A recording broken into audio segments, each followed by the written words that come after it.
محمد شاہد الاعظمی مبارک پور سے پوچھتے ہیں کیا قرآن کے اوراق جو شہید ہو گئے اس کو جلا کر دفن کریں یا اس طرح دفن کریں، اس کا کیا حکم ہے، وضاحت فرمائیں۔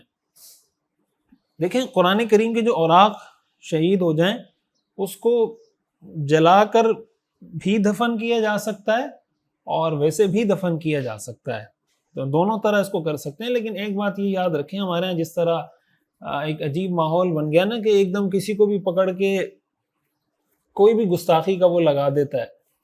تو ایسا نہ ہو آپ ادب کی وجہ سے جلا رہے ہوں کہ یار کسی کے پاؤں تلے نہ آ جائے، کوئی بے ادبی بے حرمتی نہ ہو جائے اور آپ ہی کو پکڑ کے کوئی گستاخ قرار دے کر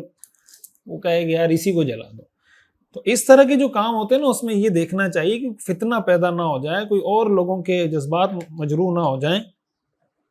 تو کوشش یہ کریں اگر اس کو دفن کر رہے ہیں تو بغیر جلائے دفن کر دیں، اگر دفن کرنا ہے تو بغیر جلائے دفن کر دیں، اور اگر آپ اس کو جلانا ہی چاہ رہے ہیں تو پھر کسی ایسی جگہ پر اس کو جلائیں کہ وہاں کوئی اور نہ ہو جس کی وجہ سے کوئی فتنہ یا کوئی فساد پیدا نہ ہو۔ مفتی صاحب میں معذور ہوں، خود سے نہیں چل سکتا، مجھ پر غسل فرض ہو جائے اور گھر میں کوئی مرد موجود نہ ہو جو مجھے اٹھا کر غسل خانے تک لے جائے، تو کیا میں ایسی صورت میں تیمم کر سکتا ہوں؟ جی بالکل کر سکتے ہیں۔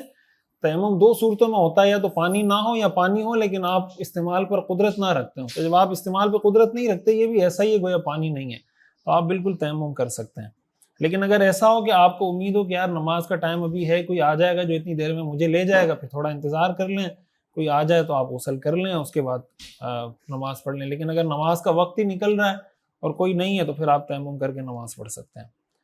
حافظ مستقیم الحسن جھنگ، مفتی صاحب اگر کسی شخص نے قرآن مجید ناظرہ نہیں پڑھا ہوا، اگر وہ شخص بسم اللہ الرحمن الرحیم سے پورا قرآن مجید پڑھ لے تو کیا یہ جائز ہے؟ مسئلہ وضاحت سے بتا دیں۔ ایک یہ بھی سوال ہے، میرے چاچو کی 25 سال سے اولاد نہیں، ہم نے کوئی وظیفہ کرنا ہے، آپ کوئی وظیفہ بتا دیں۔ بسم اللہ سے پورا قرآن پڑھنا مجھے سمجھ نہیں آیا، اس کا مطلب کیا ہے؟ قرآن پڑھنا نہیں آتا تو اس کا طریقہ یہ کہ آپ قرآن سیکھیں، دنیا میں کوئی چیز ناممکن تو نہیں ہے، دنیا میں آپ کو جتنی بھی چیزیں آتی ہیں جس کا بھی مسئلہ ہو تو وہ دنیا میں جب آدمی آتا ہے ساری چیزیں سیکھ کر تو نہیں آتا نا۔ کوئی اگر ٹرک ڈرائیور ہے، کوئی گاڑی کا ڈرائیور ہے، کوئی رکشے کا ڈرائیور ہے، کوئی مشین چلا رہا ہے، کوئی جنریٹر چلا رہا ہے، تو یہ ساری چیزیں کوئی ظاہر ہے کہ ماں کے پیٹ سے تو کوئی سیکھ کر نہیں آتا، لیکن ضرورت پڑتی ہے، اس کی اہمیت ہوتی ہے تو انسان سیکھ جاتا ہے۔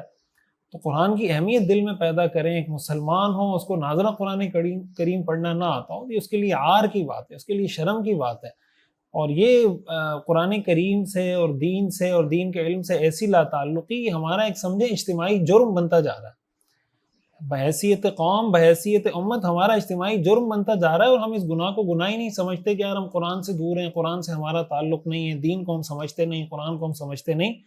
اس کی وجہ سے ہم بہت زیادہ مسائل میں گھرے ہیں۔ تو قرآن سیکھیں، تو جتنا سیکھ سکتے ہیں وہ سیکھ لیں، باقی کوشش کرتے رہیں، آپ ایک دفعہ سٹارٹ لے لیں، اللہ تعالیٰ انشاءاللہ ہمت اور توفیق عطا فرما دیں گے۔ جو آپ نے پوچھا ہے اولاد کے لیے وظیفہ،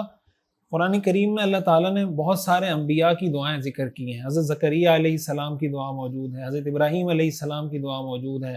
اس کے علاوہ یہ جو دعا ہے ربنا ہب لنا من ازواجنا وذریاتنا قرۃ اعین وجعلنا للمتقین اماما، یہ دعا پڑھیں، اس کو آپ نماز میں بھی پڑھ سکتے ہیں، نماز کے بعد جب دعا کر رہے ہیں اس میں بھی پڑھ سکتے ہیں۔ اسی طرح رب ہب لی من الصالحین، رب لا تذرنی فردا وانت خیر الوارثین، رب ہب لی من لدنک ولیا، رب ہب لی من لدنک ذریۃ طیبہ انک سمیع الدعاء، یہ ساری وہ دعائیں جو انبیاء نے مانگی اللہ تعالیٰ سے اولاد کے لیے کہ اللہ ہمیں اولاد عطا فرما، تو اللہ تعالیٰ سے یہ دعائیں مانگیں